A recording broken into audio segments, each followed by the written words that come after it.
Eh ben, salut Guylaine. Voilà, je faisais un gros câlin à ma musquée de Provence. Non, ben, pour être sérieux, je tenais à parler d'elle. Parce qu'elle est joufflue, fessue, ventrue, que quand on récolte une, tu sais que tu vas en manger pendant à peu près un mois et demi. Non, j'exagère, mais tu sais surtout que tu vas en offrir, en fait. En quoi elle est intéressante, musquée de Provence? Bien, vous vous rappelez, on avait fait un truc, je remettrai le lien sur les différentes courges, citrouilles, potirons, etc., sur le fait qu'il y ait plusieurs espèces. Regroupés sous le nom générique courge.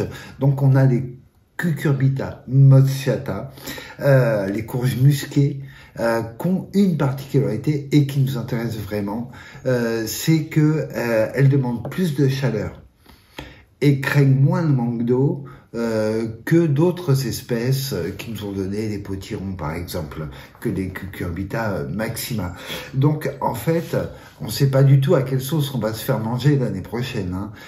Néanmoins, ça nous ramène à cette idée qu'il est super intéressant quand on fait ses courges, quand on fait son plan ou quand on l'achète ou quand on sème en direct, de bien s'assurer que on a plusieurs espèces de courges représentées dans nos potagers.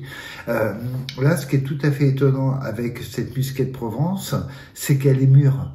En fait, on l'a récoltée tournante, c'est-à-dire qu'elle était verte, mais elle commençait à devenir d'un bel ocre.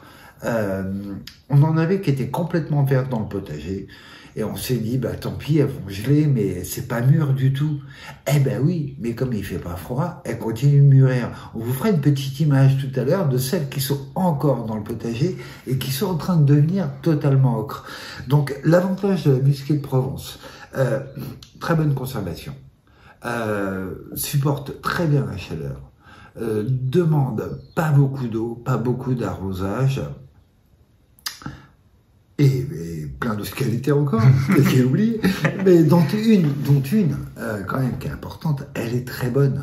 Voilà, c'est des chairs oranges parfumées. Alors je vais dire le mot qui nous convainc désormais tous. Oui, elle a un sucre qui est présent. Vous savez, c'est ces courges qui ont une espèce de parfum de melon qui est assez intéressant. Elle a juste un défaut, c'est son calibre. Effectivement, quand on commence à la couper en parts, à l'entamer, il va falloir la conserver au frais cette fois. Et on n'a pas un temps de conservation aussi long que quand on la garde intégralement, parce que ces musquées se gardent très très bien. On a mais sans aucune difficulté, janvier, février vont commencer pour certaines à s'abîmer, mais on peut parfaitement les emmener jusqu'en avril-mai. Hein. C'est vraiment des super courges qui étaient plutôt réservées au sud de la France, hein, d'où son nom, musquée de Provence, c'est pas un hasard, mais qui semble intéressant de remonter un petit peu maintenant, franchir la Loire, hein, carrément avec. Donc voilà une très très belle. Alors elle est magnifique, elle est sublime, hein, elle est très bonne. Là je vais faire attention pour la replacer donc au chaud, au sec, et sans jamais l'attraper par le pédoncule, parce que là, c'est rafale de coups de boule. À très bientôt. Merci Xavier, à bientôt. Au revoir à tous.